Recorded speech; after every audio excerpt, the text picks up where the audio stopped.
예배 자리에 나오신 우리 모든 성도님들 환영하며 축복합니다. 우리 이 시간 우리 예배가 정말 주님께 드리는 예배가 되길 원합니다. 주님 앞에 좀 집중하였으면 좋겠습니다. 주님만 바라보았으면 좋겠습니다. 우리의 전부를, 우리의 모든 것을 우리 주님 앞에 드리면서 이 시간 같이 예배할 때 우리 같이 먼저 찬양하고 우리 같이 예배 드렸으면 좋겠습니다. 주님, 나의 마음 받아주시옵소서. 우리 같이 한번 찬양으로 고백하겠습니다. 나의 마음 받으소서. 나의 마음 받으소서.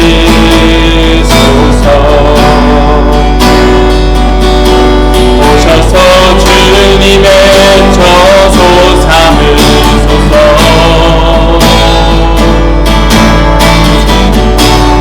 나의 전부이신 주여 내 마음을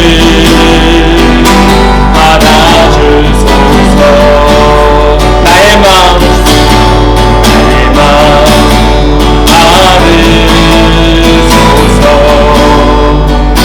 오셔서 주님의 저소 삼으소서.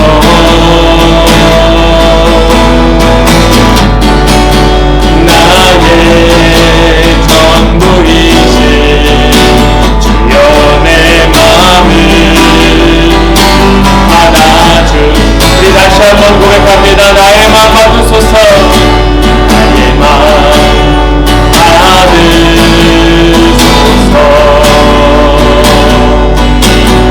오셔서 주님의 저소 삼으소서.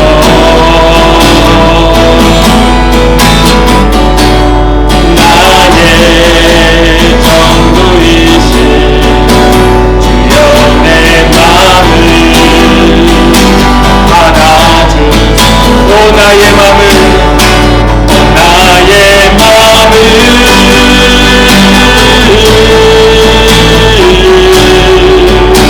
주님께 열었으니 주여 내게 오셔서 내 맘에 거하여 주옵소서. 주가 기뻐하는 주의 성전 되게 하소서. 나의 마음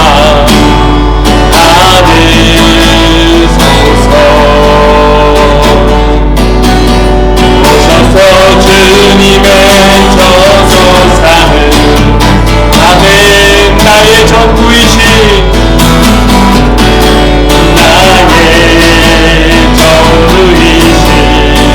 주여 내 마음을 받아주소서. 오 나의 마음을, 나의 마음을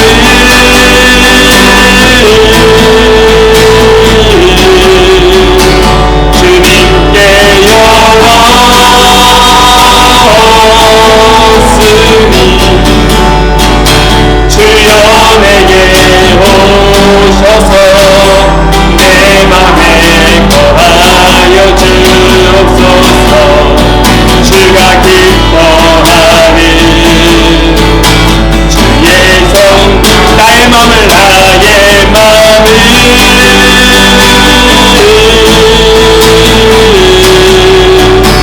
주님께 열었으니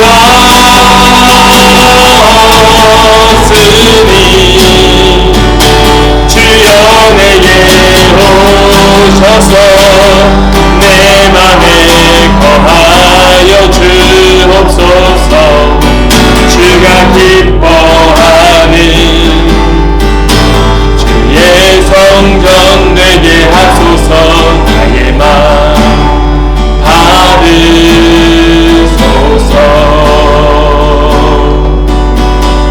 오셔서 주님의 저소 삼으소서.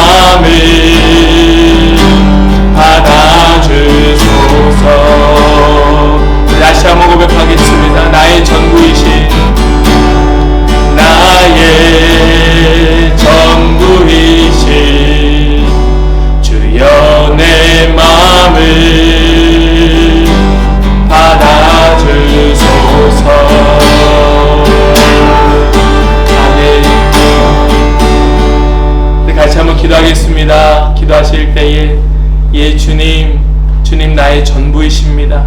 주님 나의 모든 것입니다. 이 시간 그 주님 앞에 나의 그 전부를, 나의 모든 것을 다 내려놓고 오직 주님으로만 채워지길 소망하며 예배할 때에 주여 우리 가운데 임하여 주시고 주님 우리 예배를 받아 주시옵소서. 우리 함께 이 시간 우리 그 마음 가지고 우리 이 마음의 중심에 오직 주님만 모시고 우리의 모든 것을 주님께 집중하여 예배하겠습니다. 주님만 예배합니다. 주님 받으시옵소서. 함께 기도하며 나아가겠습니다. 기도하겠습니다. 하나님 감사합니다. 주님 이 시간 주님 앞에 나아갑니다. 주님 앞에 우리 예배합니다. 우리의 마음의 중심을 주님 앞에 드리며 예배합니다. 하나님 주님만이 나의 모든 것입니다. 주님만이 나의 전부이십니다. 주님 그 주님 앞에 우리 온 마음 다하여 예배합니다. 주여 받으시옵소서. 주님 받아주시옵소서. 주님 오늘로 영광 받으시옵소서. 하나님 우리 흔들어진 마음으로 주님 예배하지 않기 원하고 아버지 우리의 중심을 드리고 우리의 모든 것 우리 전부가 되시는 주님 앞에 하나님 전심으로 예배할 때 아버지 오늘 영광 받으시는 것을 한 시간 되게 하여 주시옵소서. 아버지 우리 마음에 어두운 그런 주님 구하지 아니하실 줄 아버지 오시옵소서. 십자가에 감사해 주시옵소서. 주님 홀로 건강 받으시며 주시옵소서. 주님 인도하여 주시옵소서. 주님이 인도하여 주시옵소서. 주시옵소서.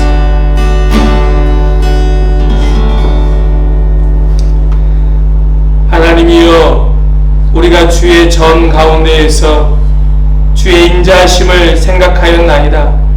하나님이여 주의 이름과 같이 찬송도 땅끝까지 미쳤으며 주의 오른손에는 정의가 충만하였나이다. 아멘. 성부 하나님, 성자 예수님, 성령 하나님께 찬송과 영광과 존귀와 경배를 드립니다.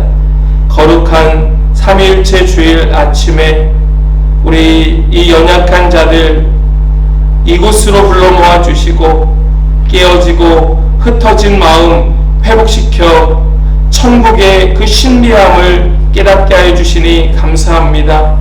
저희로 주 안에서 하나가 되게 하여 주시어서 하나된 예배 통하여 우리 주님을 깊이 만나고 경험하는 놀라운 축복의 시간 되게 하여 주시옵시고 우리 모든 성도들이 조화를 이루고 온전히 주님의 뜻대로 우리 한 몸의 지체가 되어서 우리 이 안에서 그 천국의 신비를 누리며 천국의 삶을 아름답게 살아가는 성도들 되게 하여 주시옵소서. 이 예배로 온전히 하나님께만 영광 돌리기를 원하오니 주여 받아 주시옵소서. 우리의 마음 받아 주시옵소서. 우리 주 예수 그리스도의 이름으로 간절히 기원하옵나이다. 아멘. 다 함께 일어나셔서 찬송가 95장 찬송하겠습니다.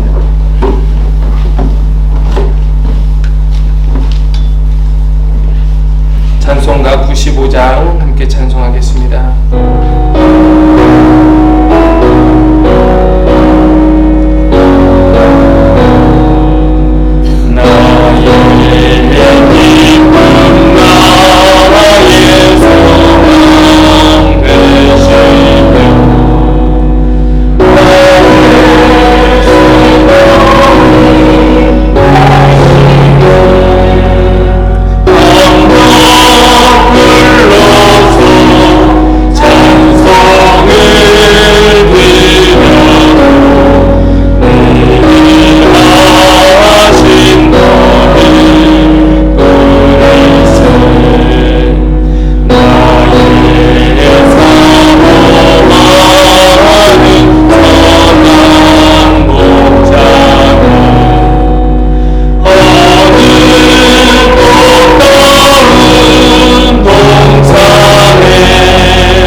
네, 함께 신앙 고백하겠습니다.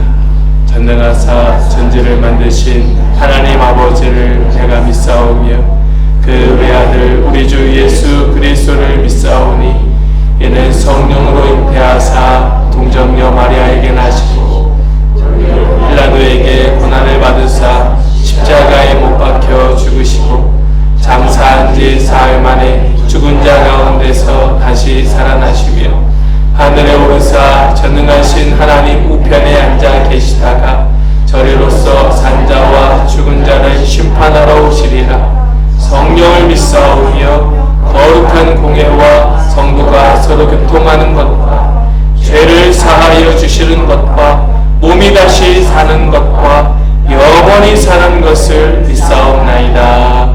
아멘. 성시교도 교동문 137번입니다.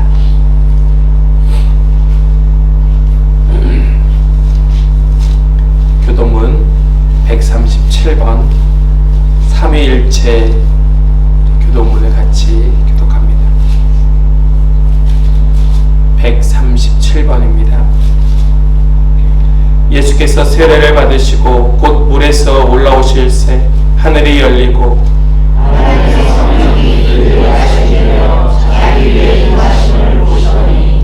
하늘로부터 소리가 있어 말씀하시되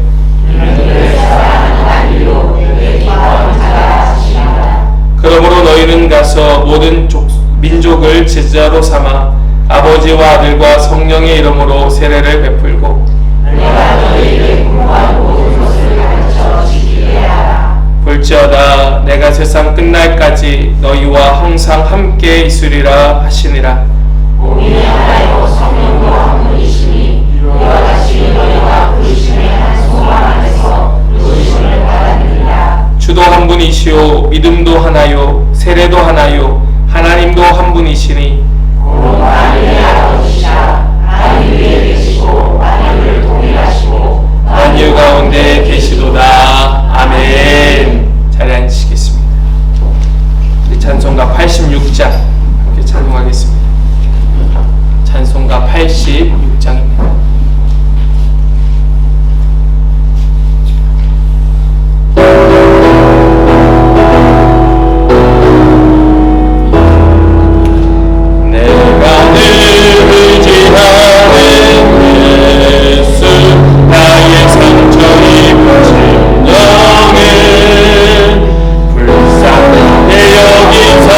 위로하여 주신 기쁘신 나의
우리를 대신하여 십자가에 못 박히신 주님, 주님께서 흘리신 보혈에 의지하여 아버지께 나아왔사오니 우리의 연약한 모습 이대로 받아주옵소서.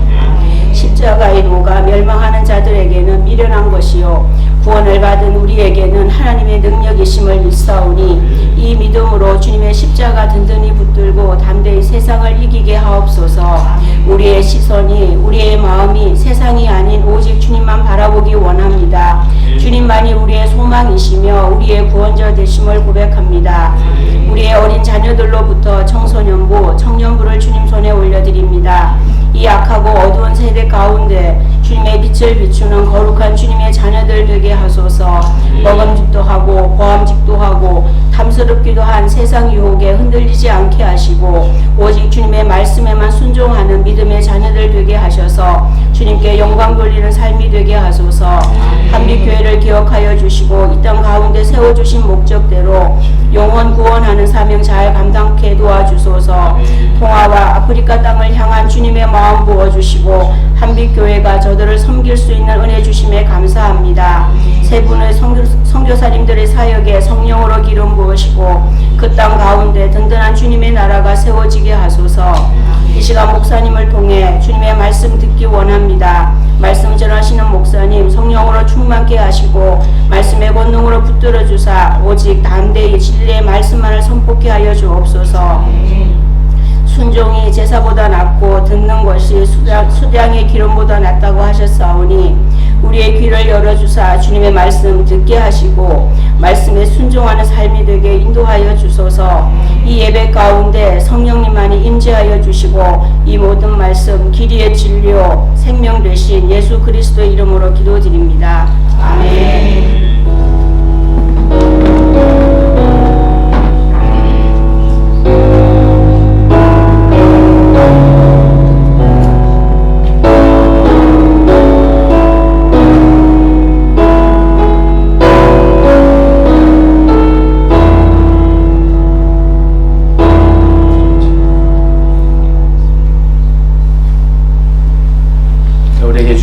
하나님의 말씀 사무엘상 22장 말씀입니다.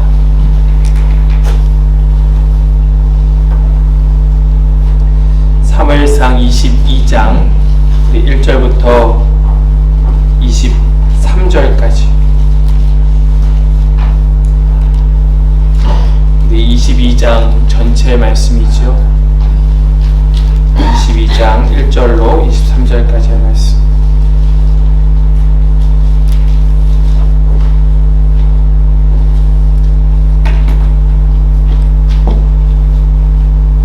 우리 오늘은 형제님들부터 말씀을 읽도록 하겠습니다. 큰 소리로 같이 말씀을 읽도록 하겠습니다. 이렇게 시작. 그러므로 다윗이 그곳을 떠나 아둘람 굴로 도망하매 그의 형제와 아버지의 온 집이 듣고 그리로 내려가서 그에게 이르렀고 모든 자와 집 모든 자와 마음이 원통한 자가 다 그에게로 모였고 그는 그들의 우두머리가 되었는데 그와 함께하는 자가 300명가량이었더라. 다윗이 거기서 모압 미스베로 가서 모압 왕에게 이르되 하나님이 나를 위하여 어떻게 하실지를 내가 알기까지 나의 부모가 나와서 당신들과 함께 있게 하기를 청하나이다 하고 부모를 인도하여 모압 왕 앞에 나아갔더니 그들은 다윗이 요새에 있을 동안에 모압 왕과 함께 있었더라. 선지자 갓이 다윗에게 이르되 너는 이 요새를 두지 말고 떠나 유다 땅으로 들어가라. 다윗이 떠나 헤렛 수풀에 이르니라. 사울이 다윗과 그와 함께 있는 사람들이 나타났다함을 들으리라. 그때 사울이 길보아 높은 곳에서 손에 한 잔을 들고 에셀나무 아래에 앉았고 모든 신하들은 그의 곁에 섰더니 사울이 곁에 선 신하들에게 이르되 너희 베냐민 사람들아 들으라. 이새의 아들이 너희에게 각기 밭과 포도원을 주며 너희를 천부장 백부장을 삼겠느냐. 너희가 다 분노하여 나를 대적하며 내 아들이 이새의 아들과 맹행하였을 때 내게 보관한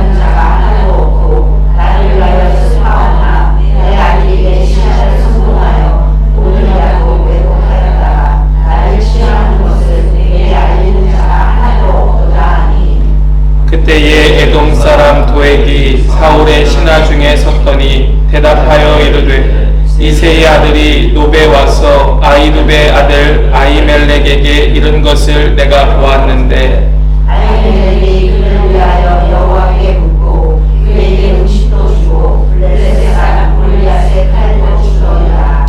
왕이 사람을 보내어 아히두베 아들 제사장 아히멜렉과 그의 아버지의 온 집 곧 있는 제사장들을 부르매 그들이 다 왕께 이른지라. 사울이 이르되 너희를 하라 들으라 대답하되 주여 제가 여기 있나이다. 사울이 그에게 이르되 네가 어찌하여 이새의 아들과 공모하여 나를 대적하여 그에게 떡과 칼을 주고 그를 위하여 하나님께 물어서 그에게 오늘이라도 매복하였다가 나를 치게 하려 하였느냐 하니 아히멜렉이 왕에게 대답하여 이르되 왕의 모든 신하 중에 다윗같이 충실한 자가 누구인지요. 그는 왕의 사위도 되고 왕의 호위대장도 되고 왕실에서 존귀한 자가 아니니라. 내가 그를 위하여 하나님께 물은 것이 오늘이 처음이니까 결단코 아니니이다. 원하건대 왕은 종과 종의 아비의 온 집에 아무것도 돌리지 마옵소서. 왕의 종은 이 모든 크고 작은 일에 관하여 아는 것이 없나이다 하니라. 왕이 이르되 아히멜렉아 내가 반드시 죽을 것이요 너와 너의 아비에게 음식도 하려하라 하고 왕이 좌우의 호위병에게 이르되 돌아가서 여호와의 제사장들을 죽이라. 그들도 다윗과 합력하였고 또 그들이 다윗이 도망한 것을 알고도 내게 알리지 아니하였음이니라 하나 왕의 신하들이 손을 들어 여호와의 제사장들 죽이기를 싫어한지라. 왕이 그에게 이르되 너는 돌아가서 제사장들을 죽이라 하매 에돔 사람 그에게 돌아가서 제사장들을 쳐서 그날의 세상으로 내고 인자가 85명을 죽였고 제사장들의 성읍 노베 남녀와 아이들과 젖 먹는 자들과 소와 나귀와 양을 칼로 쳤더라. 아히두의 아들 아히멜렉의 아들 중 하나가 피하였으니 그의 이름은 아비아달이라. 그가 도망하여 다윗에게로 가서 사울이 여호와의 제사장들 죽인 일을 다윗에게 알림해 다윗이 아비아달에게 이르되 그날에 에돔 사람 도액이 거기 있기로 그가 반드시 사울에게 말할 줄 내가 알았노라. 내 아버지 시대 모든 사람 죽은 것이 나를 하시리라. 두려워하지 말고 내게 있으라. 내 생명을 찾는 자가 내 생명도 찾는 자니 네가 나와 함께 있으면 안전하리라 하니라. 아멘. 살아계신 하나님의 말씀입니다. 아멘.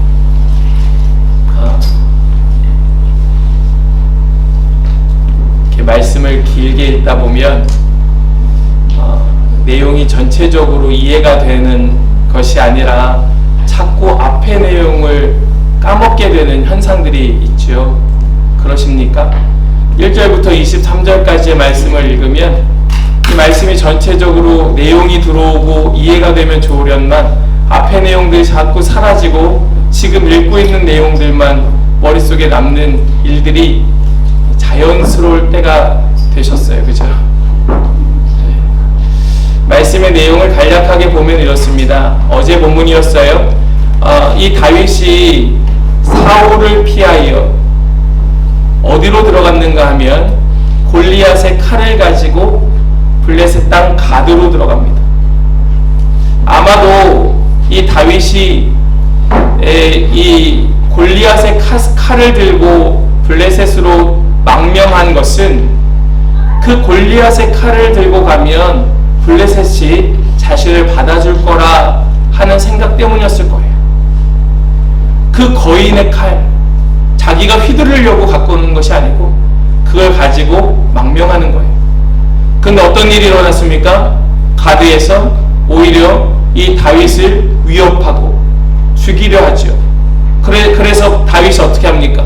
미친 채 하고 침을 흘리고 정신 나간 사람처럼 그렇게 연기를 하니까 가드 왕이 다윗을 내쫓아 버리죠. 오늘 본문은 그렇게 가드 땅을 떠난 그 다윗의 그 순간부터 오늘 말씀이 시작됩니다. 그래서 이 가드를 떠나서 어디로 갔는가 하면 아둘람 굴로 들어갑니다. 아둘람 굴에 들어갔을 때 그 소식을 듣고 주변의 수많은 사람들이, 그 가족들을 비롯하여 수많은 사람들이 다윗에게 몰려들었고 그 인원이 약 400명 정도 되었더라. 그 아둘람 굴에 도망하려고, 숨으려고 갔는데 400명이 모여버리니까 어떻게 됩니까? 거기에 숨을 수 있습니까? 거기가 숨을 만한 공간이 되겠습니까? 누가 알아도 알겠죠. 그러자 다윗은 그곳을 떠나서 어디로 갑니까? 모압 땅으로 들어가요. 그리고 모압 땅에서 다시 헤렛 숲으로 다윗은 가게 돼요. 그리고 그렇게 다윗은 헤렛 숲을까지 오게 되었고, 사울이 그 유다 땅으로 다시 들어왔다는 소식을 듣고 노베 가서 제사장들을 죽이는 사건이 오늘 말씀의 내용입니다. 그래서 오늘 말씀은 크게 두 내용으로 우리는 이해할 수 있어요. 첫 번째는 무엇인가 하면 짧은 여정이지만 다윗의 도피 생활이 오늘 말씀의 초반에 기록되어 있고요. 그리고 중반 이후로부터는 이 사울이 높땅에 가서, 노베땅이 아니고 높땅으로 가서 그곳의 제사장들을 학살하는 내용이 이제 중반 이후에 나타나고 있는 내용입니다. 그렇죠? 내용이 이제 이해가 다 되셨죠? 다윗은 도망자의 생활을 시작한 것입니다. 아무도 그를 지켜주고 그와 함께 할 수 있는 사람들이 없었어요. 오히려 다윗의 주변에는 다윗이 보호해줄 사람들만 모였던 것입니다. 지금 다윗에게 필요한 사람이 누굽니까? 용사들이 필요하고, 칼을 쓸 수 있는 사람들이 필요하고, 오히려 자신을 지켜주고 보호할 사람들이 필요한데, 오히려 다윗의 주변에 모여든 사람들은 연약한 자들, 노인들, 병든 자들, 학대받은 자들, 가난한 자들, 이런 사람들만 400명이 모여든 것이에요. 우리는 이러한 다윗의 모습을 통하여서 다윗 공동체의 시작, 그 광야에서 시작된 광야 교회의 모습이 어떠했는가 하는 것을 살펴보려 하는 것입니다. 그리고 그 광야 교회의 시작, 이 다윗 공동체의 시작을 통하여서 하나님 우리 교회에 주시는 메시지가 있지 않겠나, 하나님 우리에게 바라시고 우리에게 말씀하시는, 요구하시는 어떤 그런 교회의 모습이 있지 않겠는가 하는 것을 함께 나누어 보려고 하는 것입니다. 아둘람 굴, 광야 교회, 이 다윗 공동체의 시작은 우리에게 주는 굉장히 큰 교훈과 지혜가 있습니다. 우리가 이것을 함께 나누면서 우리 마음 가운데에 우리 교회를 향한 하나님의 마음을 깨닫고 우리가 좀 품었으면 좋겠습니다. 할렐루야. 우리 마음에 품었으면 좋겠습니다. 첫 번째로 나누기 원하는 것은 다윗의 곁에 400명가량의 사람들이 모인 이 사건을 같이 좀 보기 원해요. 우리 1절과 2절 말씀을 같이 한번 읽겠습니다. 함께요. 시작. 그러므로 다윗이 그곳을 떠나 아둘람 굴로 도망하매 그의 형제와 아버지의 온 집이 듣고 그리로 내려가서 그에게 이르렀고, 환난당한 모든 자와 빚진 모든 자, 마음이 원통한 자가 다 그에게로 모였고, 그는 그들의 우두머리가 되었는데 그와 함께한 자가 400명 가량이었더라. 아멘. 다윗이 블레셋을 도망하여서 아둘람 굴에 숨었습니다. 이것은 철저하게 자신을 보호하기 위하여 피신한 것이에요.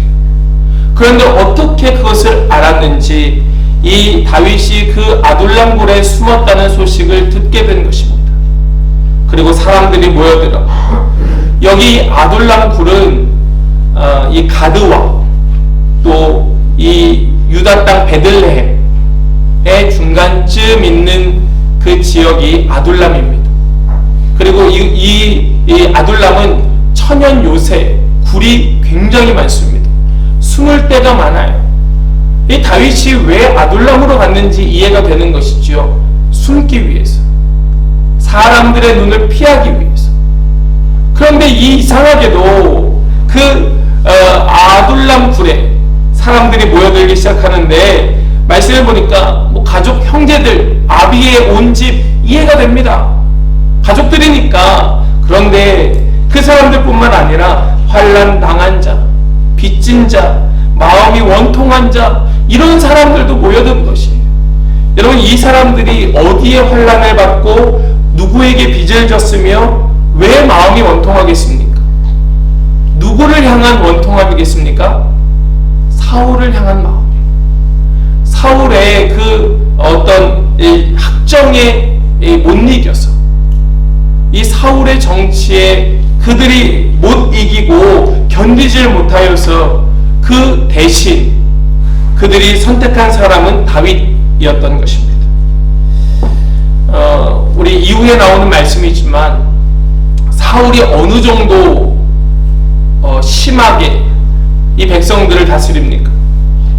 그는 심지어 하나님의 제사장들까지도 가차없이 죽일 만큼 사울은 지금 백성들을 아주 어렵게 만들고 있었어요. 어떻게 감히 하나님의 제사장들을 죽일 생각을 할까? 그런데 그것에 있어서 별로 고민하지 않아요. 그냥 가서 죽여라. 가서 죽여라. 그 정도였으니까 지금 이 다윗의 가족들이 온전했겠습니까? 다윗의 가족들을 가만두었겠습니까? 아주 샅샅이 뒤져서 하나라도 걸리면 아주 그 모든 가문들을 다 죽일 마음으로 이 사울은 다윗의 가족들을 찾고 뒤졌을 것이에요. 우리가 짐작할 수 있는 것입니다. 성경에 나오지 않지만. 그러니까 이 가족들이 그곳에서 도저히 살 수 없으니까 어떻게든 피하여야겠는데 마침 다윗이 아둘람 굴에 숨었다는 소식을 듣고 그곳에 모여들었던 것이에요. 그 가족들이 너도 나도 가니까 옆에 사람들이 붙는 것입니다. 나도 갈래. 나도 같이 갑시다. 나도 좀 데려가 주세요. 이렇게 모인 사람들이 400명이었던 것이고, 그렇게 모인 사람들로 인하여서 더 이상 그 아둘람 굴은 피하기에 좋은 장소가 될 수 없었던 것입니다. 더 이상 숨을 수가 없는 것이죠. 제가 여기에서 한 가지 교회에 대하여 생각해 보았습니다. 교회. 우리가 세상을 피하여 교회로 도망할 수 있습니다. 세상에서 너무나 학대받고 고난받고 마음이 상하고 또 힘들어서 마음의 평안을 얻고자 위로를 받고자 교회로 모일 수 있습니다. 얼마든지 그럴 수 있어요. 그러나 교회라는 곳이 결코 숨을 수 있을 좋은 장소는 되지 않습니다. 우리는 숨기만 하는 곳으로 교회를 선택할 수 없습니다. 400명이 모였을 때는 이미 그 공동체는 사람들에게 발각되고 말죠. 교회란 그런 곳입니다. 피할 수 있습니다. 도망올 수 있습니다. 여기에서 위로와 평안과 안식을 얻을 수 있습니다. 그러나 숨기만 위하여 이곳에 오셨다면 그 선택은 잘못되었습니다. 우리는 결코 그 세상 가운데 숨어서 들키지 않고 세상 사람들 모르게 우리끼리만 있을 수 없습니다. 우리는 드러나게 되고 발각되게 되고 우리는 그것이 마땅한 곳, 그것이 교회인 것입니다. 이것을 기억했으면 좋겠어요. 얼마든지 우리 이 안에서, 공동체 안에서 위로를 얻고 평안을 얻고 힘을 얻고 능력을 얻으시기를 축복합니다.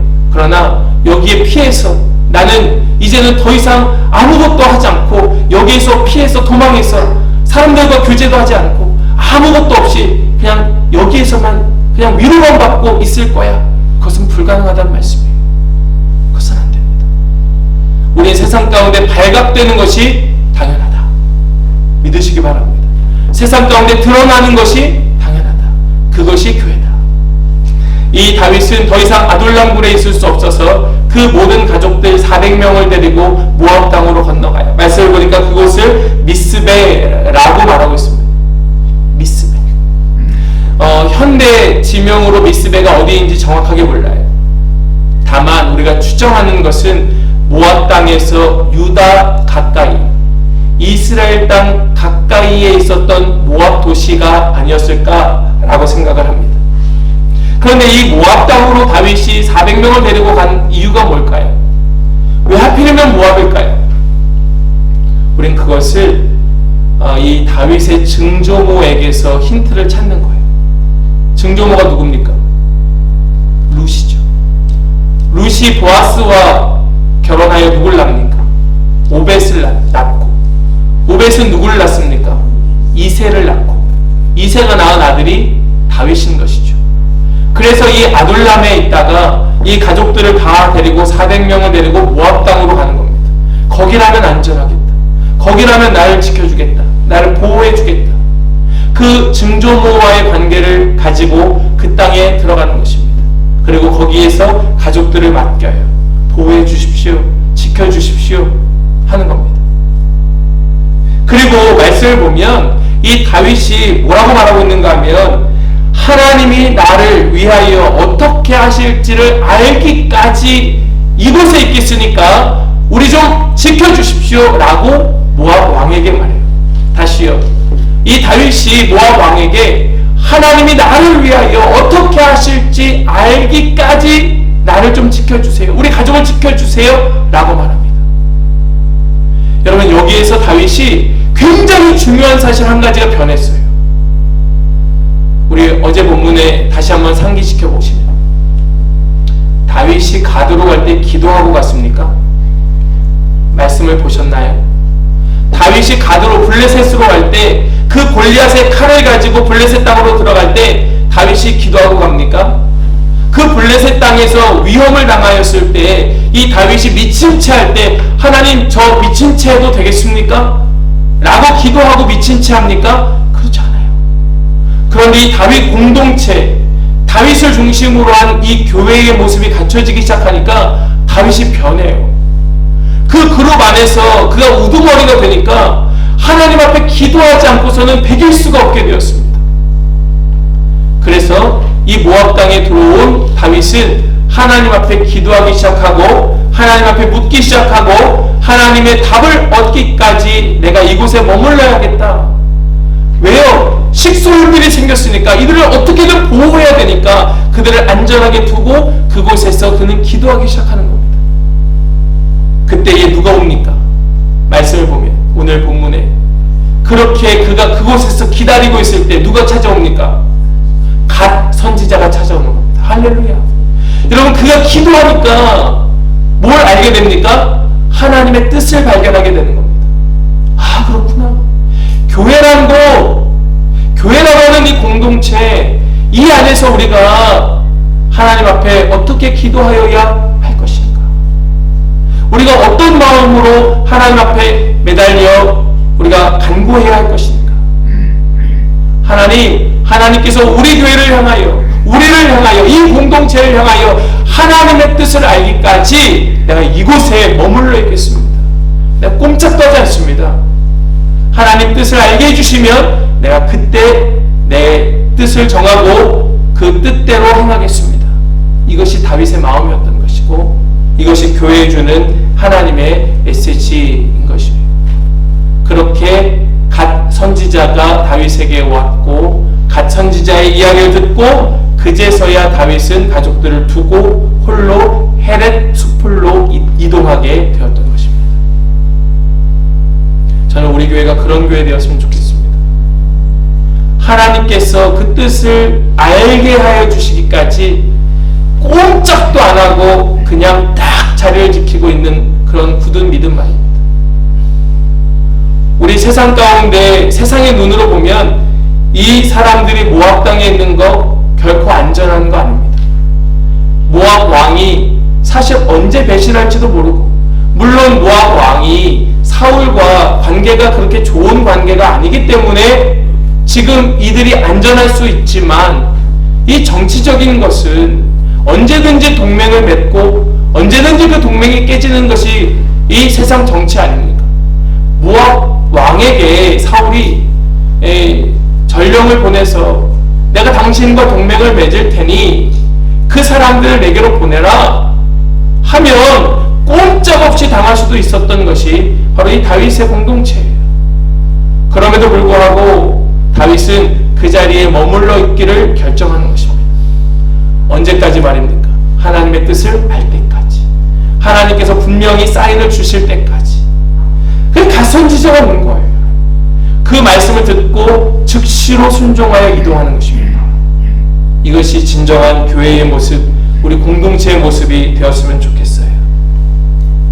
다윗이 갓 선지자의 말을 듣고 그렇게 이동하여 짧은, 오늘 본문 속에는 짧은 이 도피 생활에 대한 기록이 거기까지 나오게 돼요.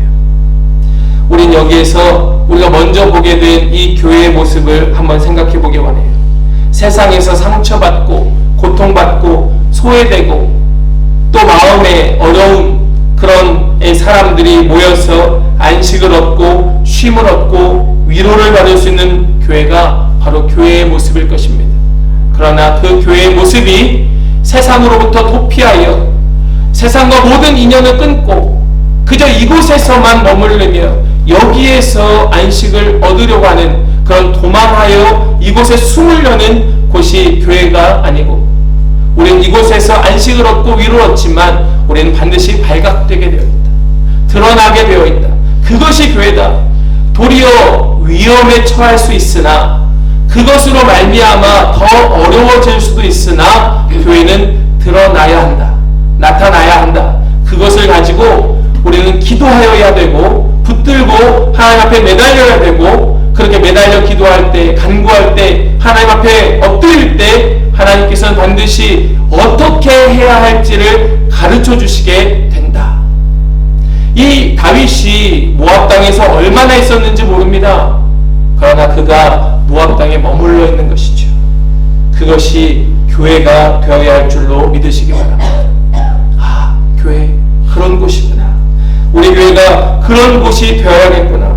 품고 매달려서 하나님의 뜻을 구하는 그런 교회가 되어야겠구나. 우리 그 마음으로 함께 기도하면 참 좋겠습니다. 두 번째로 우리는 사울의 모습을 통하여 교회를 생각해 보게 됩니다. 이 사울의 모습은 굉장히 강박증적인 모습이었어요. 우리 오늘 본문 8절 말씀을 같이 한번 읽겠습니다. 8절이요. 함께요. 시작. 너희가 다 공모하여 나를 대적하며 내 아들이 이새의 아들과 맹약하였으되 내게 고발하는 자가 하나도 없고 나를 위하여 슬퍼하거나 내 아들이 내 신하를 선동하여 오늘이라도 매복하였다가 나를 치려하는 것을 내게 알리는 자가 하나도 없도다 하니. 우리 13절 말씀도 같이 한번 읽겠습니다. 13절이요. 시작. 사울이 그에게 이르되 네가 어찌하여 이새의 아들과 공모하여 나를 대적하여 그에게 떡과 칼을 주고 그를 위하여 하나님께 물어서 그에게 오늘이라도 매복하였다가 나를 치게 하려 하였느냐 하니. 여러분, 이 두 말은 다 사울이 한 말입니다. 그런데 그 대상이 달라요. 첫 번째 8절 말씀은 누구에게 한 말입니까? 이 8절 말씀은 누구한테 한 말입니까? 자기의 신하들, 구체적으로 말하자면 베냐민 사람들. 사울이 이렇게 말합니다. 너희 베냐민 사람들아 라고 말해요. 우리가 이것을 보면 이 사울이 자신의 최측근의 신하들을 누구로 삼았는지 이해가 됩니다. 누구로 삼습니까? 자기 동족 사람들, 자기 지파 사람들, 자기와 이해관계가 있는 사람들, 혈연관계에 있는 사람들, 분명히 내 편이 되어줄 만한 사람들로 주변을 배치하는 것이에요. 그리고 그 사람들만 믿기로 결정하는 것입니다. 그런데 이 8절 말씀을 보니까 이 사울은 그 사람들조차도 믿지 못하고 있어요. 여기 말씀을 보니까 8절 말씀 다시 한번 보여주시면 이렇게 말씀합니다. 너희가 다 공모하여 나를 대적하며 내 아들이 이새의 아들과 맹약하였다. 그것을 나에게 고발하는 자가 없다. 그러면서 마지막에 하는 말이 무엇입니까? 오늘이라도 매복하였다가 나를 치료하는데 이것을 나에게 알리는 사람이 없구나 라고 말합니다. 그러니까 내 주변을 그냥 내 지인들, 내가 아는 사람들, 나를 도와줄 만한 내 사람들, 이 최측근의 내 편이 되어줄 사람들로 내 주변을 완전히 다 둘러 진을 치게 만들어 놓고도 그 사람들을 믿지 못하고 너희들 중에 왜 아무도 나에게 고발하는 자가 없느냐? 다 공모하여 나를 대적하고 있구나. 오늘이라도 매복하였다가 나를 치료하는구나 라고 말하고 있는 것입니다. 왜 고발하는 자가 없었습니까? 왜 이 사울을 치는 사람이 없었습니까? 지금 이 신하들 중에서는 실제로 사울을 죽이려는 사람들이 없었기 때문에 그래요. 고발할 게 있어야지 고발하고, 이 사울을 칠 만한 그런 어떤 사람들이 있어야 치죠. 지금 이 사람들은 다 이 사울 편이었던 것입니다. 그런데 사울은 그것을 믿지 않아요. 두 번째 13절 말씀 내용을 다시 한번 보십시오. 사울이 그에게 이르되, 여기 그는 누굽니까? 아히멜렉, 제사장 아히멜렉. 그러니까 이 13절에 나오는 이 말씀은 제사장들 그룹에 하는 말이에요. 이 노베 제사장 아히멜렉, 그 사람들에게 지금 하고 있는 말인데, 내용을 보시면, 내용 다시 한번 보세요. 네가 어찌하여 이새의 아들과 공모하여 나를 대적하였느냐? 왜 그에게 떡과 칼을 주어서 그를 위하여 하나님께 묻고 기도하였고 오늘이라도 매복하였다가 나를 치려 하였느냐? 라고 말합니다. 내용이 어떻습니까? 똑같아요. 똑같은 내용을 말하고 있습니다. 그러니 지금 이 사울의 눈에는 다 뭘로 보이는 거예요? 다 적으로 보이는 것입니다. 다 나를 죽이려 하는 사람들을 보이는 거예요. 다 공모하였습니다. 다 사람들이 공모하여가지고 다 나를 죽이려고 지금 매복하여 있고, 나에게 칼을 들고 날 죽이려 하고 있고, 다 지금 사람들이 그러고 있는 것이에요. 이런 사울의 눈에 뭐가 보이겠습니까? 다 적으로 보이는데, 다 나를 죽이려 하는데 사울의 눈이 정확하게 판단할 수 있겠습니까? 왕으로서, 재판관으로서 정확한 판단이 가능하겠습니까? 이 사울은 아무것도 정확하게 판단할 만한 능력이 없는 자가 되고 말았던 것이에요. 왜 그랬을까요? 왜 사울의 이 눈이 이렇게 변했고 마음이 그렇게 달라졌을까요? 욕심 때문입니다. 사울이 자기 왕국을 자기 손으로 지키려고 하는 욕심 때문에 모든 것을 망쳐버리고 말았던 것입니다. 내 왕국, 내 백성, 내 나라 내가 지켜, 내 거야, 이거 빼앗기지 않으려고 점점 더 미쳐갔던 것이에요. 이 아들 요나단이 내가 물려줄 내 나라 이제는 너가 지켜야 되는데, 자꾸 요나단이 누구랑 마음이 맞아가지고 다윗이랑 자꾸 그 다윗과 마음이 맞아가지고 다윗에게 통째로 나라를 넘겨주려고 하니까 사울이 이 요나단도 꼴보기 싫은 거예요. 그러니까 하는 말이 두 번이나 반복해서 내 아들이 이새의 아들과 맹약하였다. 이 요나단도 마음에 들지 않는 것입니다. 다 적이에요. 아들마저도 적이에요. 주변을 아무리 내 사람으로 해놓으면 뭐합니까? 다 적으로 보이는, 이것이 지금 사울의 눈이었던 것입니다. 욕심은 사람을 괴물로 만들고 말았습니다. 사울의 이러한 강박적인 모습을 보면서 백성들은 오히려 실망하였고, 왕에게 저 사람 왜 저래? 저 사람 왜 저렇게 변해가? 안 그랬던 사람인데 왜 저렇게까지 되었어? 사울을 보면서 백성들은 실망하였다. 오히려 그 마음이 누구에게로 향하기 시작합니까? 다윗에게로 향하기 시작하는 겁니다. 특별히 오늘 말씀의 마지막을 보면 어떤 말씀이 있는가 하면요, 우리 앞에 조금 뒤로 본문 말씀의 마지막이죠. 우리 슬라이드를 보면 좀 앞으로 올라가시면 23절 말씀이에요. 같이 한번 읽겠습니다. 23절 할게요. 두려워하지 말고 내게 있으라. 내 생명을 찾는 자가 내 생명도 찾는 자니 네가 나와 함께 있으면 안전하리라 하니라. 다윗이 이 아히멜렉의 아들이었던 이 아비아달, 그죠? 아비아달을 품게 됩니다. 너 나와 함께 있자. 네 목숨을 찾는 자가 내 목숨도 찾는 자니 너 나와 함께 있으면 내가 안전하면 너도 안전할 거야 라고 말하고 있는 것입니다.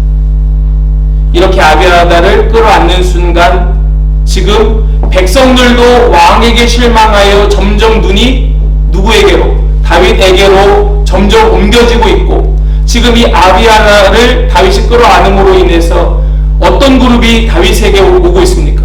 제사장 그룹이, 레위 지파가 다윗에게로 오고 있는 것입니다. 점점점 더 그 모습이 변하고 달라지고 있어요. 사람들이 다윗에게로 마음을 계속 주고 있는 것입니다. 여러분, 여기에서 우리가 한 가지 더 교회의 모습에 대해서 생각해 볼 필요가 있습니다. 세상은요, 우리 눈에는 어떻게 보일지 모르겠지만 제가 볼 때는 이 세상의 모습이 사울과 너무나 흡사합니다. 너무나 강박증적이에요. 너무나 세상이 그 욕심이라는 것 하나 때문에 너무 이상하게 돌아가고 있습니다. 사울의 모습과 똑같은 모습들을 우리 곳곳에서 발견하게 됩니다. 우리 주변에서 어렵지 않게 찾아보게 돼요. 그러한 때의 교회가 어떻게 해야 될까? 그러한 때의 교회가 어떤 모습이어야 될까?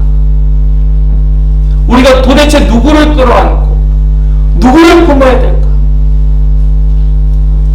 우리가 이것을 좀 잠잠히 생각하고 또 그 안에서 주님의 뜻을 찾아야 할 것이에요. 우리는 교회의 방향성에 대하여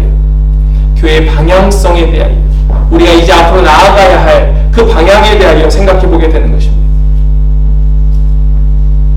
다윗은 사울로부터 공격받았던, 사울로부터 외면당했던, 사울로부터 소외당했던 사람들을 끌어안기 시작합니다. 왜 그렇습니까? 그들도 내 백성이기 때문에. 그러한 하나님의 눈을 다윗은 훈련받고 있었던 것입니다. 우리 그러한 교회 되길 원합니다.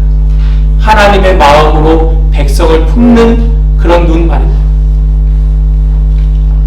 그저 내 이해관계, 그저 내 욕심으로 사람들을 바라보면서 그렇게 사울처럼 평가하고 사람들을 적으로 만들지 말고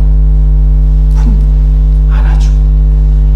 그가 누구라도, 그가 어떤 사람이라도 우리 교회가 나아가야 할 방향이 바로 그러한 방향인 줄 믿습니다. 세 번째로요, 우리는 말씀 속에 도액을 보게 됩니다. 사울에게 충성하고 있는 도액을 보게 돼요. 우리 앞에 장 21장에 보면 도액이 어떤 사람인지에 대하여 소개하고 있습니다. 7절 말씀이에요. 7절 말씀을 보니까 도액을 이렇게 소개해요. 그날에 사울의 신하 한 사람이 여호와 앞에 머물러 있었는데 그는 도액이라 이름하는 에돔 사람이요 사울의 목자장이었더라. 지금 이 말씀이 어느 장면에서 나오고 있는 말씀인가 하면 다윗이 사울을 피하여 도망하다가 이 노베 그 제사장의 성막으로 가서 거기서 먹을 것을 구하고 이 노베 제사장에게 거짓말을 하고 내가 지금 무리와 함께 있다. 내가 지금 사울의 어떤 특명을 이루기 위하여 지금 여기에 왔다 하면서 먹을 것을 구하고 이 골리앗의 칼을 가지고 망명하기까지 이 녹당에 있었을 때에 일어났던 일 가운데에 요 말씀이 등장을 하는데 지금 다윗과 아히멜렉 가운데에 있었던 이 관계에 그것을 지켜보고 이야기를 듣고 있었던 사람이 있었는데 그가 도액이라는 것입니다. 그 도액을 뭐라고 이야기하고 있는가 하면 사울의 신하 한 사람이 여호와 앞에 머물러 있었다. 도액이 지금 여호와 앞에 있었다. 여호와 앞에 있었다. 그런데 그 사람은 에돔 사람이었고 사울의 목자장이었다라고 소개합니다. 이 도액이 여호와 앞에 머물러 있었다. 어떤 종교적인 이유가 있었겠지요. 이 사람이 에돔 사람이라는 것을 생각해 보면 어쩌면 이 도액이 에돔 사람이었기 때문에 할례받지 않았던 자, 이제 사울의 그 명을 받드는 사람이 되기 위하여 유대교로 개종하기 위하여 할례의 행위를 받기 위하여 할례받기 위하여 제사장이 있는 성막이 있는 그곳에 잠시 머물러 있지 않았을까라고 생각해 볼 수 있고, 혹은 이 도액이 하나님 앞에 어떤 서원을 하였기에 하나님 앞에 어떤 서원을 하였기에 그곳에 있지 않았을까?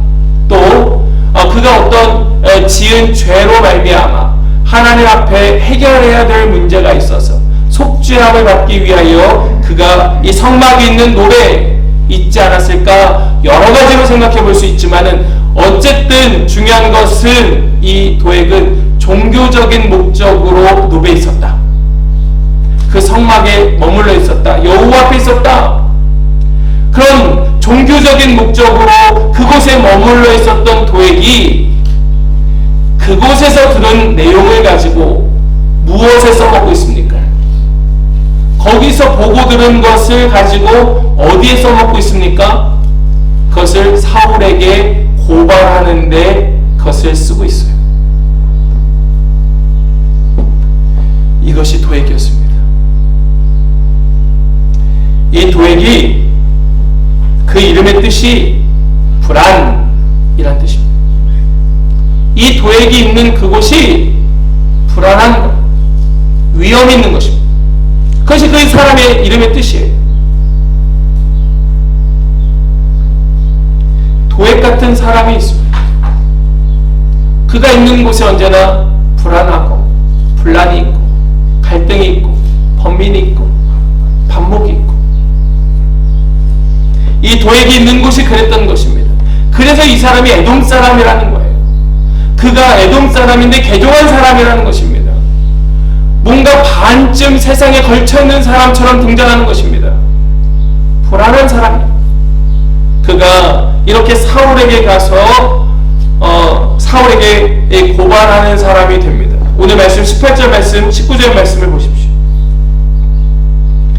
우리 같이 한번 읽겠습니다. 18절 19절 함께요. 왕이 도액에게 이르되 너는 돌아가서 제사장들을 죽이라 하매 에돔 사람 도액이 돌아가서 제사장들을 쳐서 그날에 세마포 에봇을 입은 자 85명을 죽였고 제사장들의 성읍 노베 남녀와 아이들과 젖 먹는 자들과 소와 나귀와 양을 칼로 쳤더라.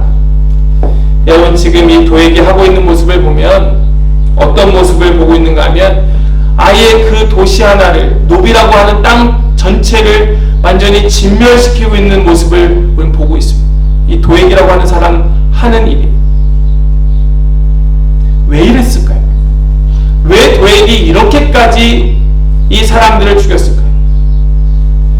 이 사울이 도액에게 한 말이 무엇입니까? 너는 돌아가서 제사장들을 죽이라 라고 말합니다. 이 말을 이미 자기의 신하들한테 했어요. 근데 신하들이 어떻게 합니까? 그걸 못해요. 왜 못합니까? 제사장들이니까. 하나님의 제사장을 함부로 죽였다가 어떤 일이 생길지 모르니까 그것을 선뜻 나서서 하는 사람이 없습니다. 그럴 때 시키기 좋은 사람이 누굽니까? 이렇게 반쯤 걸쳐있는 사람이죠. 불안한 사람. 그래서 이 도액은 아주 성격도 오르락내리락이 심했던 사람일 것이에요. 이 반쯤 걸쳐있는 사람을 이용하는 것입니다. 너 가서 죽여라! 그러니까 도액이 어떻게 합니까? 가서 제사장만 죽인 것이 아니라 제사장 85명을 죽였고, 그리고 그 노베에 있는 남녀와 아이들과 젖 먹는 자들과 그리고 소와 나귀와 양까지 다 죽여버립니다. 사울이 이 노베의 땅에 이 살육되는 현장을 보면서 어떤 마음이었을까요? 도액을 향하여 어떤 마음이었을까요? 야, 너 참 잘한다. 아마 사울은 그런 마음이었을 것입니다. 오히려 하나님의 성전이 있는, 성막이 있는 그 땅을 진멸시키는데 그 이방 사람, 반쯤 걸쳐있는 그 사람을 사용하면서 그 땅을 다 쓸어버리니까 사울은, 하나님의 기름 부음 받았던 그 사울은 그것을 보면서 좋아했을 거예요. 잘했다. 이제 내 목적을 이루었다. 이제 내 왕권은 강화되었다. 하나님의 교회를, 하나님의 그 몸된, 예수 그리스도의 몸된 그 거룩한 공동체를 다 죽여버려 놓고 하는 생각은 잘됐다. 이제는 다 됐다. 이것이 사울의 마음이었을 것이라는 거죠. 도액은 그것에 이용당하고 있었던 것입니다. 과잉 충성이죠. 왜 이렇게까지 충성할까? 도대체 이해가 되지 않지만 우리 오늘 말씀 이 도액의 모습을 통하여 생각해보기 원하는 것은 이것입니다. 도액은 여호와 앞에 있었습니다. 이것이 참 안타까워요. 그는 여호와 앞에 있었지만 그는 여호와 앞에서 하나님 앞에 온전한 모습으로 있었던 것이 아니라 그는 아주 외식적인 모습으로 그 자리에 있었던 것뿐이었습니다. 분명히 하나님 앞에 종교적인 목적으로 있었지만 그 모습은 그저 외식하는 모습이었을 뿐입니다. 그러니까 그는 거기에서 얻은 그것을 가지고 오히려 그 공동체를 깨뜨리고 사람들을 죽이는 데 쓰임받게 되는 것입니다. 사랑하는 여러분, 우리의 종교적 외식이 얼마나 위험성이 있는가를 생각해 보게 되는 것입니다. 교회 안에서 말입니다. 교회 안에서 우리가 하고 있는 이 예배 얼마나 귀하고 얼마나 값집니까? 그러나 그 예배에 이 외식하는 모습으로 있을 때에 우리는 어쩌면 도액처럼 그렇게 악하게 쓰임받을지도 몰라요. 그는 폭주하는 사울을 가로막고 선 것이 아니라 도리어 그 폭주 기관차에 편승하여서 더 빨리 달리도록 증기 기관차에 석탄을 집어넣고 있는 사람이 되고 말았던 것입니다. 사랑하는 여러분, 도액은 옳고 그름이 무엇인지 중요하지 않은 사람이었습니다. 무엇이 선하고 무엇이 악한지 그 사람에게는 중요하지 않았습니다. 이 도액에게 중요한 것은 내가 성공할 수 있느냐 없느냐, 내가 더 위로 올라갈 수 있느냐 없느냐, 내가 더 많은 것을 가질 수 있느냐 없느냐, 이것이 도액에게는 중요한 문제였던 것이에요.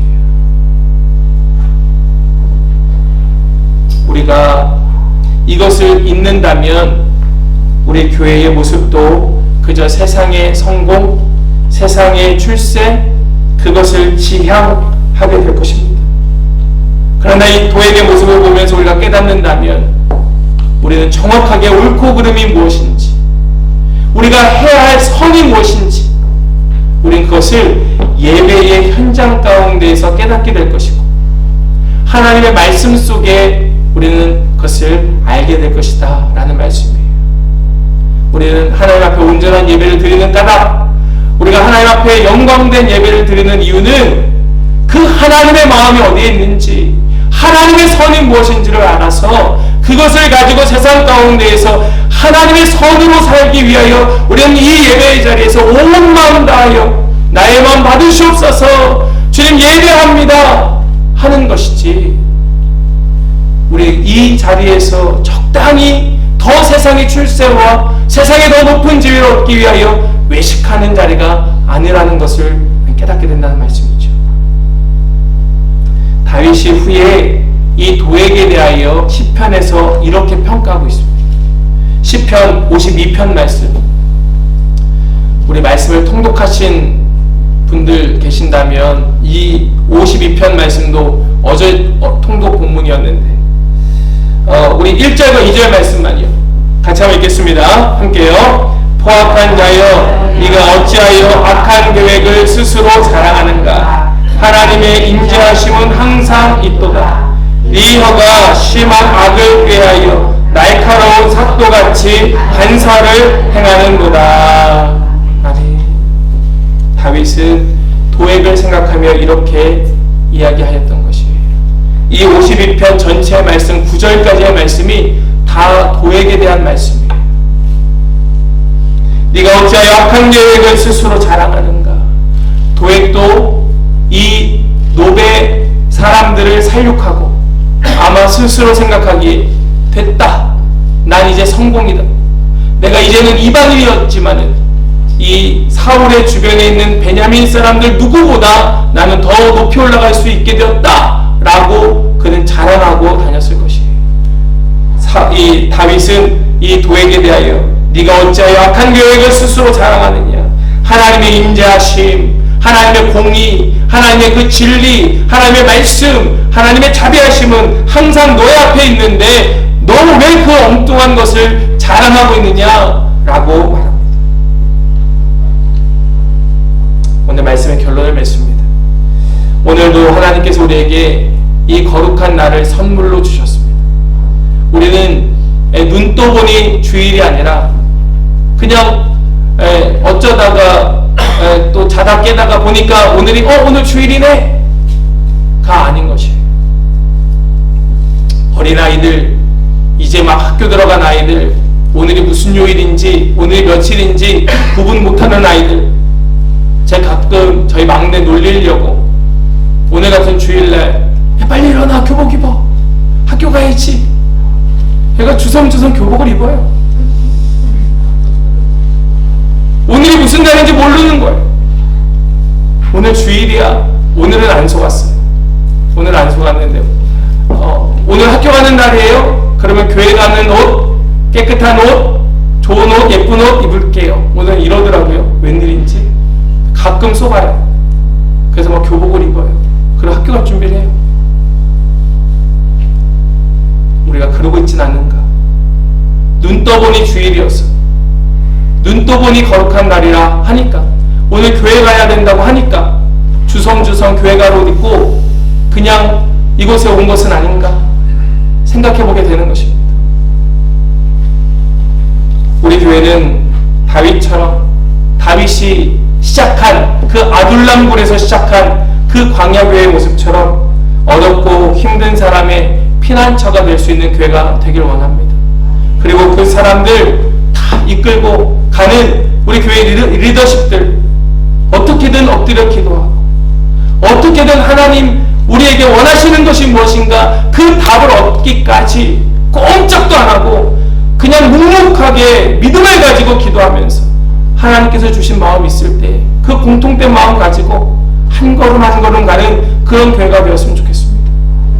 뿐만 아니라 사울처럼 이렇게 그냥 자기 이 편만 이 주변에 심어놓고 그 사람도 믿지 못하는 그러한 모습의 그런 교회가 아니라 우리 모두가 다 함께 예배하고 우리 모두가 다 함께 하나님 찬송하고 우리 모두가 다 하나가 되어서 온 마음 다해서 같은 마음으로 같은 중심으로 예배하는 그런 공동체가 되었으면 좋겠어요.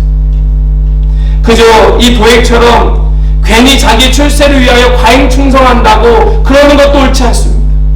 분별하여야 하죠. 정말 옳고 그른 것이 무엇인가, 우리가 반드시 하나님 앞에 온전한 예배로 하나님의 뜻을 묻고 구하면서 그 말씀을 받아서 하나님의 마음 가지고 그 선을 행하는 교회만. 저는 이번 한 주간 동안 교회에 대하여 계속해서 묵상하며 기도하였습니다. 우리 교회를 향한 하나님의 마음이 무엇일까? 우리 교회를 향한 하나님의 뜻이 무엇일까? 우리 성도 한 사람 한 사람 모든 성도님들에게 하나님께서 그 마음을 주고 계실 텐데 우리에게 그 같은 공통된 마음이 있을까? 우리 가운데 혹시 외롭고 쓸쓸한 사람은 없는가? 가난하고 지친 사람들은 없는가? 우리 안에 분별하지 못하고 혹 사울처럼 혹 도액처럼 그런 자는 있지 않은가? 계속해서 묻고 기도하는 한 주였습니다. 우리 교회 희망이 있습니까? 믿으시기 바랍니다. 우리 교회에 희망이 있습니다. 우리 교회에 소망이 있습니다. 하나님 우리 교회에 하나님 마음 부어주고 계십니다. 우리 이것을 향하여 우리의 중심을 드리고 우리의 마음을 모았으면 좋겠습니다. 이 목적은요, 우리를 높이기 위함이 아니고 우리 안에 권목사 드러나는 것 아니고 오직 하나님의 뜻이 이 땅 가운데 드러나는 것, 그것을 위하여 생명과는 우리 한빛교회가 되고 우리 모든 성도님들 되실 수 있기를 간절히 소망합니다. 아둘람굴 그 광야교회 그 시작은 이렇게 시작이 되었고 말씀은 우리에게 이러한 은혜의 교훈을 주었습니다. 우리 말씀 따라 살기를 간절히 소망합니다. 아멘. 우리 함께 찬양하겠습니다. 우리 찬양할 때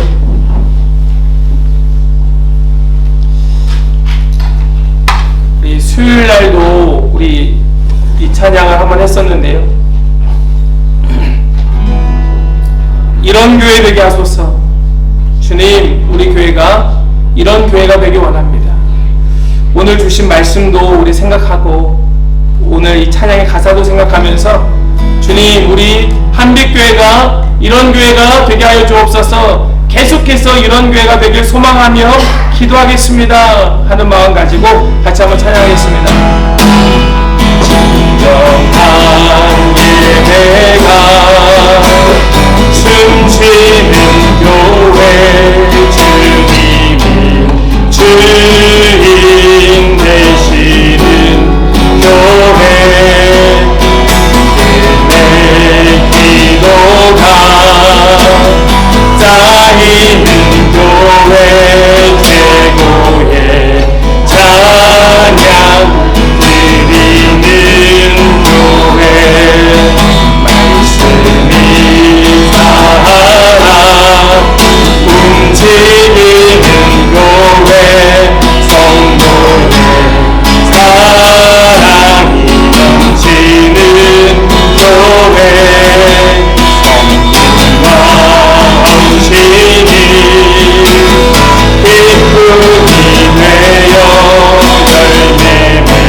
마음 닮아서 주님의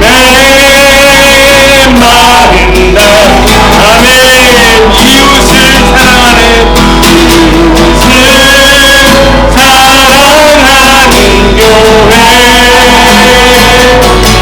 주님의 영광을 위해서 빛 대신 주님 전하는 교회 사랑의 불꽃이 활짝 피어나 날마다 사랑에 빠지는 교회 주께서 사랑하는 우리 교회가 이런 예배게 하소서 주께서 사랑하는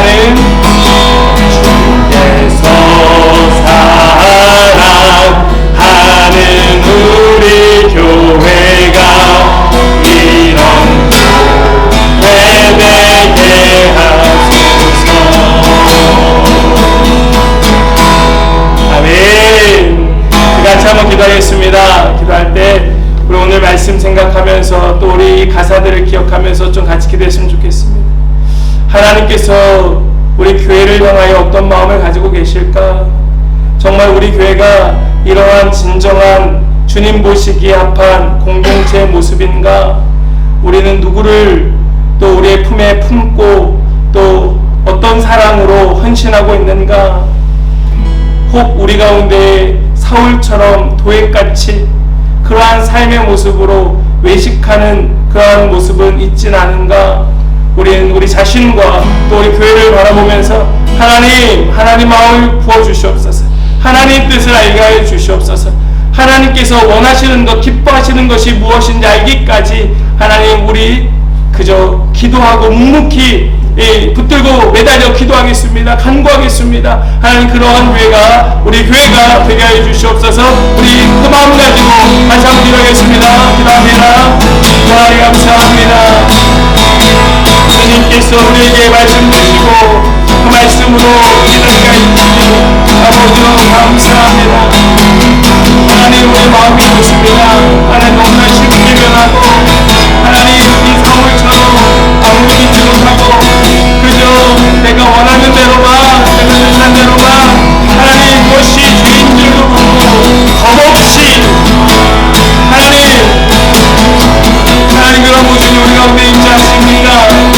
아버지 우리를 불쌍히 여겨주시고 하나님 우리 한빛교회 이 공동체를 주님 부어주시어서 하나님 아들람굴에서 시작된 다윗 공동체가 아버지여 주님 원하시는 뜻대로 한 걸음 한 걸음 흘려받으며 움직였던 것처럼 아버지 우리 한빛교회도 하나님의 뜻대로 한 걸음 한 걸음 나아가는 교회가 되게 해주시옵소서.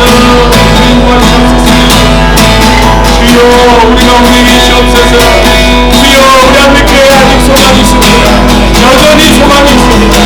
하나님 우리 한빛교회 가운데 부모들 하나님의 뜻이 있습니다. 하나님의 그 선하신 계획이 있습니다. 하나님 아버지를 알게 하십시오.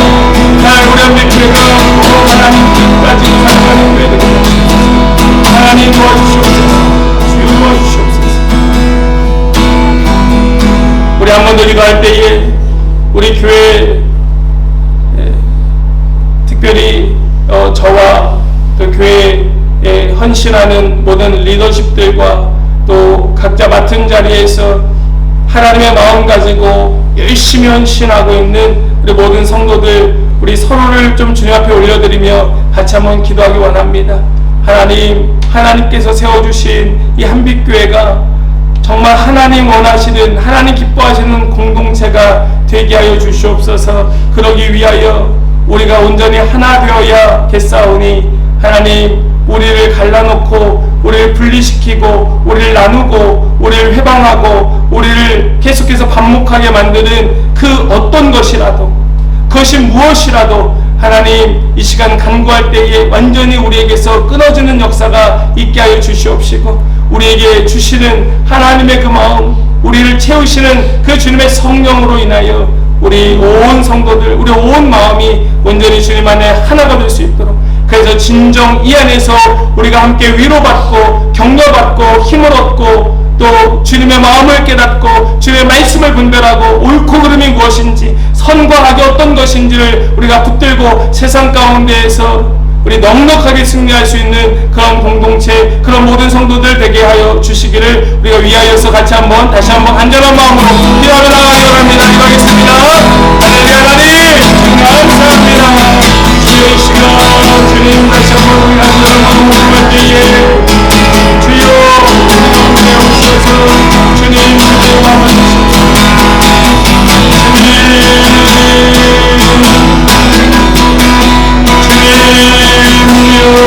우리 사랑하는 동안을 주님 주 앞에 올려드리는 기도할 때에 주님께서 오늘 마음을 하시옵소서. 채워주시옵소서. 주여 주님이가 동하여 주시옵소서. 주여 우리 삶을 만져주시옵소서. 주님의 마음 되게 하여 주시옵소서. 주여 그의 영식적이고 외식적인 하나님과 특별한 함께 해주시고 온전히 주님 원하시는 기뻐하시는 거룩한 예배자가 되게 하여 주시옵소서. 주여 주님만 예배합니다. 주님만 찬송합니다. 주님만 경배합니다. 주여 와주시옵소서. 주님만 하신 약한 그만 믿교회가 되게 하여 주시옵소서. 하나님 주님의 마음이 이곳에 있음을 믿습니다. 주님의 계획하심이 이곳에 있음을 믿습니다. 하나님 우리 온전히 그 마음 가지고 주여 주님만 섬기고 주님 돕기를 그런 거룩한 공동체가 되시고 주여 모든 악한 영의 원죄들과 모든 하나님의 죄들을 끊게 해주시옵소서.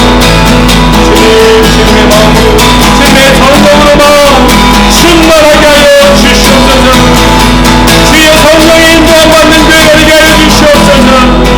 주님의 뜻대로 순종하는 교회가 되게 하여 주시옵소서. 주님의 인도하심만 따라가는 교회가 되게 하여 주시옵소서. 주여 날마다 주의 앞에 엎드려 기도하는 교회가 되게 하여 주시옵소서. 주여 우리 가운데 모든 상처받고 또 아파하는 모든 자들이 위로받고 치료받고 다시 일어나는 교회가 되게 하여 주시옵소서. 주여 이곳에 주님의 사랑이 넘쳐나는 놀라운 은혜를 주시옵소서.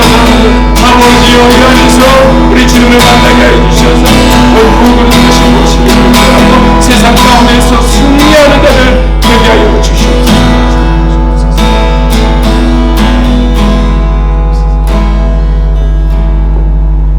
하나님 감사합니다. 주님의 영광을 찬양합니다. 우리에게 오늘도 변함없이 말씀으로 임재하시고 또 깨닫게 하여 주시고 붙들고 기도하게 하여 주시고 결단하고 살아갈 수 있도록 인도하여 주셔서 감사합니다. 하나님 우리의 삶이 그저 외식하는 삶, 형식적이고 또 하나님 앞에 사울처럼 무엇이 정말 존귀한 것인지를 알지도 못한 채 그저 자신의 마음대로 자신의 뜻을 이루기 위하여 하나님의 것을 난도질하는 그러한 모습이 아니고 우리 마음으로 하나님의 말씀을 깨닫고 선악이 무엇인지 옳고 그른 것이 무엇인지를 분별하게 하여 주셔서 참 감사합니다. 우리 한빛교회가 또 우리 한빛교회 모든 성도들이 그 주님의 말씀을 붙들고 우리 이 안에서 힘을 얻고 위로받고 또 능력 얻은 대로 세상에 나가서 싸워 승리하는 자가 되게 하여 주시옵시고 어떻게든 우리 안에 들어오는 연약한 자들, 지친 자들, 상한 자들 끌어안고 품고 위로하고 격려할 수 있는 누구라도 어떤 자라도 이곳에 들어와서 참 안식을 얻는 그러한 주님의 마음을 품는 교회가 우리 한빛교회가 되게 하여 주셔서 이제 우리 스스로가 우리 교회를 향한 하나님의 그 소망을 발견하고 하나님의 계획을 붙들고 우리 힘써 살아가는 한빛교회 모든 우리 지체들 다 얻을 수 있도록 주님 인도하시고 역사해 주시옵소서. 하나님 우리 모든 성도들 주님 손에 올려드립니다. 주님 임하여 주시고 그 중심을 붙들어 주셔서 주님 기뻐하시는 온전한 예배자로 서게 하여 주시고 주님 앞에 예배할 때마다 주님 홀로 영광받아 주시옵소서. 우리 그러한 성도, 그러한 교회가 되기를 간절히 소망하며 우리 주 예수 그리스도의 이름으로 기도하옵나이다. 아멘. 다 함께 일어서셔서 찬송가 635장 찬송하겠습니다. 635장 함께 찬송하겠습니다.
성령님의 역사하심, 교통하심, 또 충만케 하심이 함께 주님을 예배하며